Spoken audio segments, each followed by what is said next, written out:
Question number 15 है दोस्तों। दो सर्कल्स दिए हुए हैं। कौन कौन से? एक्स स्क्वायर प्लस के वाई स्क्वायर प्लस के ए एक्स प्लस के बी वाई प्लस के C is equal to 0 and x square plus के वाई स्क्वायर प्लस के डी एक्स प्लस के ई वाई प्लस के F is equal to 0 will intersect each other orthogonally when A option दिया हुआ है A D plus के B E is equal to C plus F, B option दिया हुआ है A plus B plus C is equal to D plus E plus F, C option दिया हुआ है ए डी प्लस के B E is equal to 2c plus K 2f और D option दिया हुआ है twice of A D plus K twice of B A is equal to C plus F. तो ये क्वेश्चन दिया हुआ है। तो देखो इस क्वेश्चन के बहाने सबसे पहले तो मैं आपको एक बात बता देता हूँ।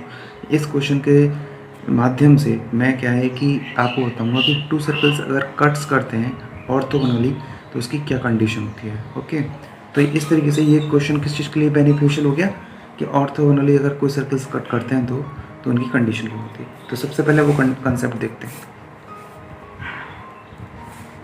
तो मान के चलो कोई वही सर्किल है। देखो एक्स स्क्वायर प्लस के वाई स्क्वायर प्लस के 2gx प्लस के 2fy और प्लस के c इक्वल टू 0। आई बात समझ दोस्तों? मतलब किसी भी तरीके से क्या है कि जो जनरल इक्वेशन होती है ना उसको ही आप मान के चलो। तो एक्स स्क्वायर प्लस के वाई स्क्वायर प्लस के 2g1 एक्स है, 2f1 वाई और ये c1 है। ठीक है, इक्वेशन नंबर 1 हुई। और एक इक्वेशन दी हुई है दूसरी, एक्स स्क्वायर प्लस के Y square plus K twice of g2x plus K twice of f2y और plus K c2 equal to 0। ये दो इक्वेशन दी हुई हैं। किसकी इक्वेशन दी हुई है? दो सर्कल की। अगर ये दोनों सर्कल्स कट करते हैं ऑर्थोगोनली तो इसकी कंडीशन जो होती है वो क्या होती है? देखो twice of g1 into g2 plus K twice of f1 into f2 is equal to c1 plus K c2।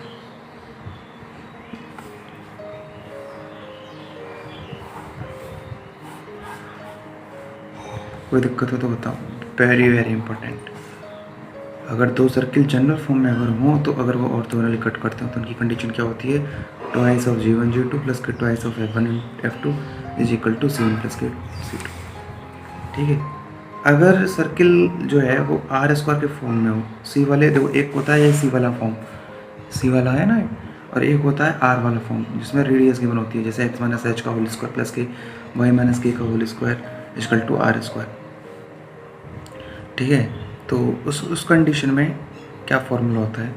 R C मतलब देखो उस जगह सी हो जाएंगे c1 c2। मतलब इसका कहने का मतलब ये हो गया कि दूसरा फॉर्मूला एक और होता है और वो क्या हो गया कि अगर कट करते हैं ऑर्थोगोनल कंडीशन जहाँ पर जी और एफ निकालना टफ हो जाए उस कंडीशन में डायरेक्ट आर दिया हो तो उसकी कंडीशन होती है r1 स्क्वायर प्लस के r2 का square is equal to c1 into c2 का होल स्क्वायर। ये कब? जब दो सर्किल्स जो होते हैं are orthogonal to each other. तो r1 स्क्वायर प्लस के r2 का square equal to c1 into c2 का होल स्क्वायर। क्लियर है? c1 c2 क्या हो गया? देखो c1 हो गया पहले सर्किल का क्या सेंटर और c2 क्या हो गया दूसरे सर्किल का सेंटर। ठीक है ना? तो c1 c2 समझ में आ गया क्या हो गया? डिस्टेंस होगी दो सेंटरों के बीच में। तो c1 c2 distance between two circle centre. अब बढ़ते हैं इस क्वेश्चन को।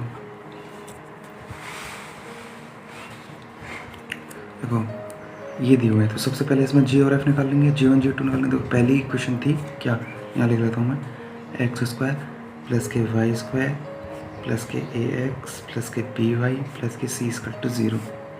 ठीक है, equation number 1 X square plus के वाई स्क्वायर प्लस के डी एक्स प्लस के ई वाई प्लस के F equal to 0। Equation number 2।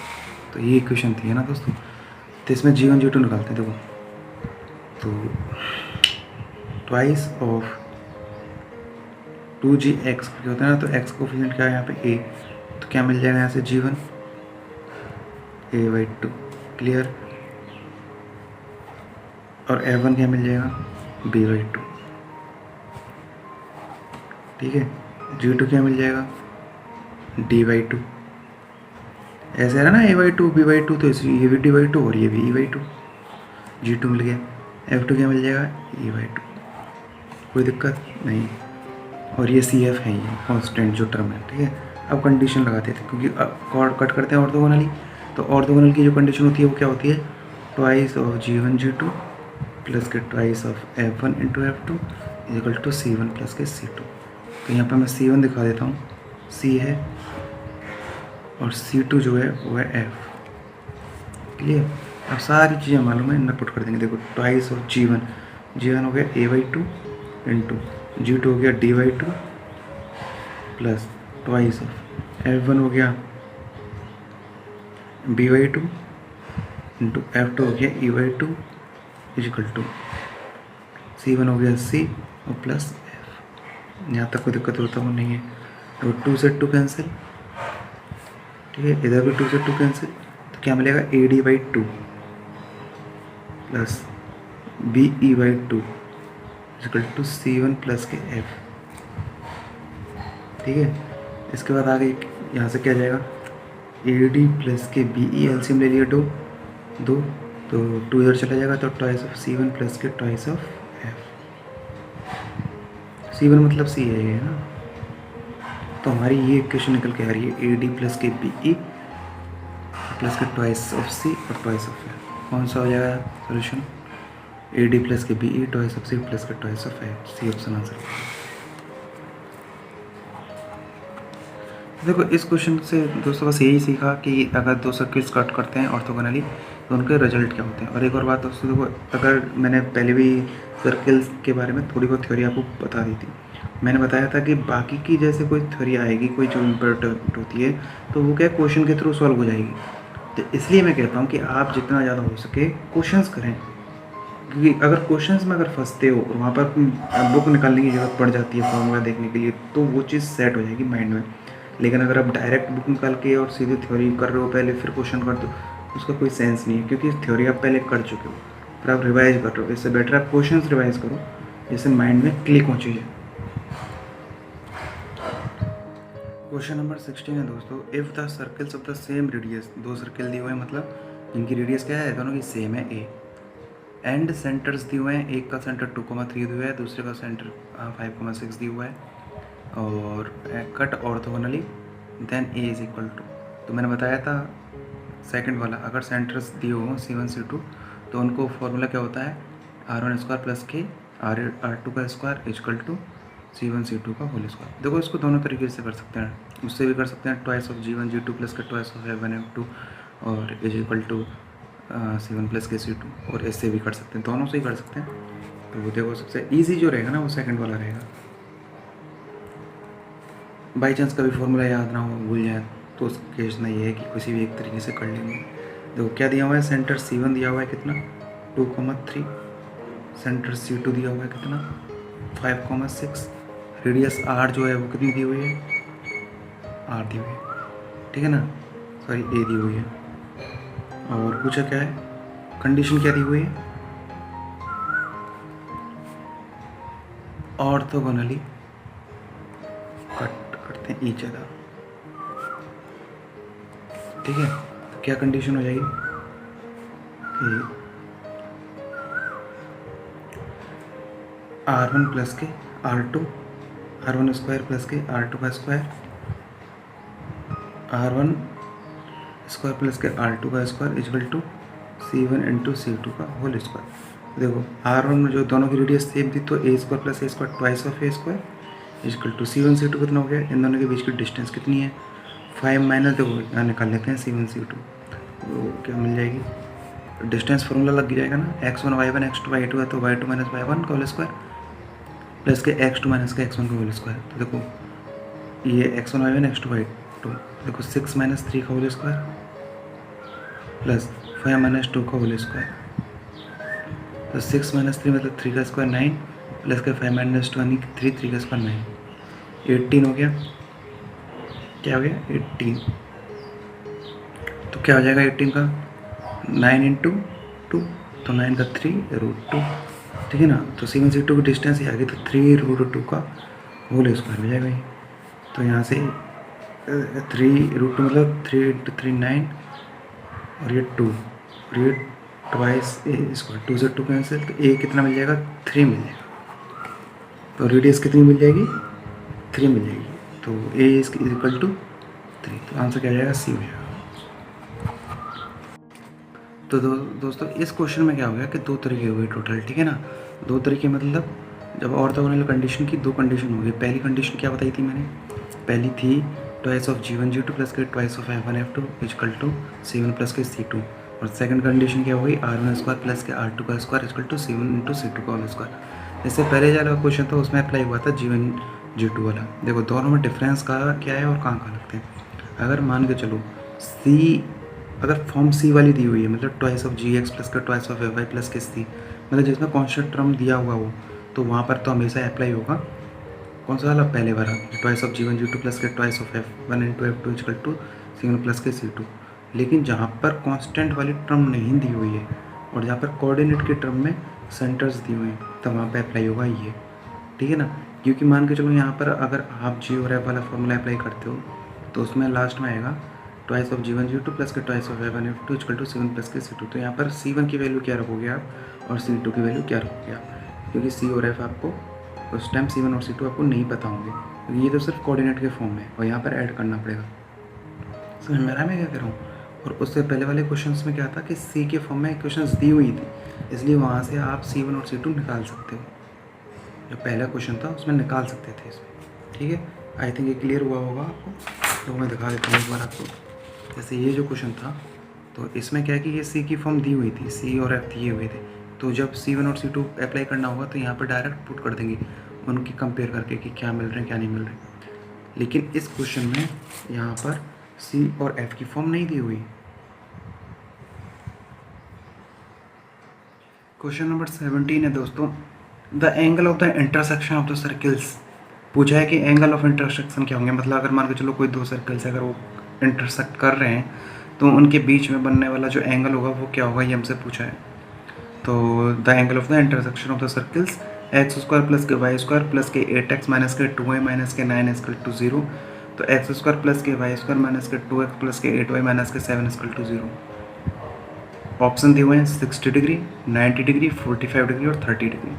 तो देखो इस क्वेश्चन के वाया मैं आपको समझा दूंगा कि 2 सर्कल्स जब इंटरसेक्ट हो रहे हो तो उनके बीच में एंगल क्या होता है, मतलब एंगल ऑफ द इंटरसेक्शन। तो इस क्वेश्चन के थ्रू हम इस कंसेप्ट को समझेंगे।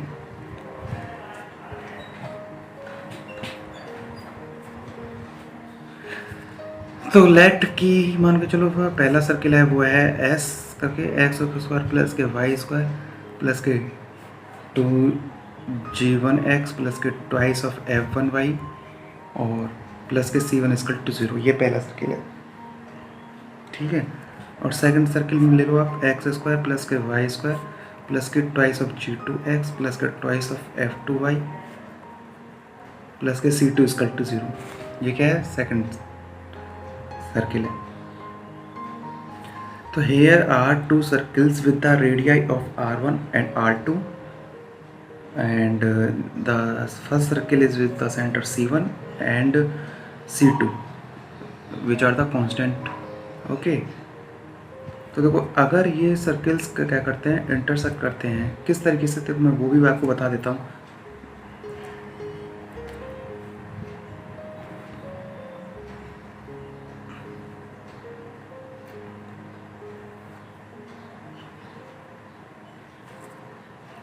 तो इस तरीके से अगर 2 सर्कल दोस्तों इंटरसेक्ट कर रहे होते हैं ना, तो इस तरीके से,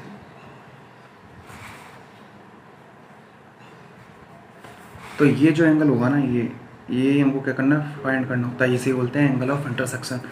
तो इसका जो फॉर्मूला निकल के आता है वो आता है cos theta is equal to r1 square plus के r2 स्क्वायर माइनस के d स्क्वायर और सॉरी प्लस के डी स्क्वायर होता है ये, और इधर से आएगा टाइस ऑफ r1 इंटू r2। ये फॉर्मूला होता है r1 स्क्वायर प्लस के r2 का स्क्वायर प्लस के D square upon twice of r1 into r2।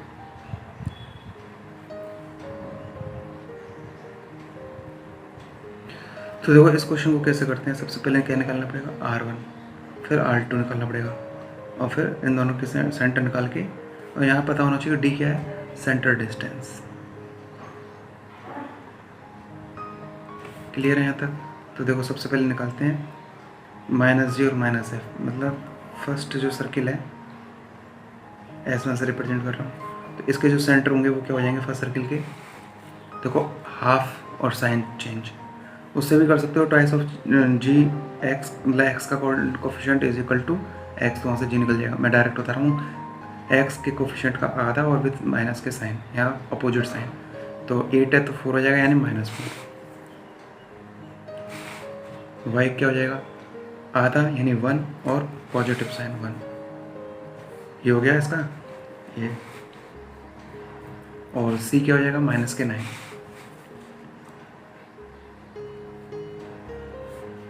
Clear है यहाँ तक? तो यहाँ से ये जी और ये मिल गया जी, ये एफ और ये सी, तो यहाँ से रेडियस R1 कितनी आ जाएगी, G² प्लस के F² माइनस के सी, तो कितना निकल के आएगा, तो G², जी कितना हो गया यहाँ पे 4, 16 प्लस के 1 माइनस के और प्लस के 9, यानी कितना हो जाएगा ये 26, √26। सही है ना? करेक्ट। S2 के लिए देखते हैं, S2 के लिए क्या कंडीशन आएगी, देखो सेंटर क्या हो जाएंगे इसके 1, यानी x के कोफिशिएंट का आधा और विद अपोजिट साइन, यानी 1, -4। C2 क्या मिल जाएगा, -7। तो R2 निकलेंगे तो क्या आएगा, देखो G² यानी 1 प्लस के 16 और माइनस सी यानी +7। जिनको नहीं पता फॉर्मूले तो वो प्रीवियस क्वेश्चंस जो हैं वो देखें, मेरे लेक्चर्स जो मैंने कराए हुए हैं, तो वहाँ से आपको समझ में आ जाएगा। तो ये कितने हो जाएंगे, 17 और 17, 16 और 7 23 और 24, ठीक है ना। और डी क्या मिल जाएगा, सेंटर डिस्टेंस के बीच की दूरी, यानी कि इसके बीच के और इसके बीच की डिस्टेंस फॉर्मूला लगा देंगे तो मिल जाएगा, यानी कि -4 -1 का होल स्क्वायर प्लस 1 माइनस यानी +4 का होल स्क्वायर, 5 और ये भी 5, यानी कितना हो जाएगा, ये 5 का स्क्वायर 25 और ये भी 25, यानी कि 50, कितना मिल जाएगा 50, ठीक है ना। अब इनको क्या कर देंगे, पुट कर देंगे। तो तीनों चीज़ें निकल चुकी हैं दोस्तों, यहाँ से R1 भी मिल गया, R2 भी मिल गया और D भी मिल गया। एक थोड़ा सा चेंज है, जो थोड़ी सी मिस्टेक हो गई है कि देखो cos थीटा जो था ना, यहाँ पे इसका जो फॉर्मूला होगा वो होगा R1² प्लस के R2² और ये माइनस का D² होगा,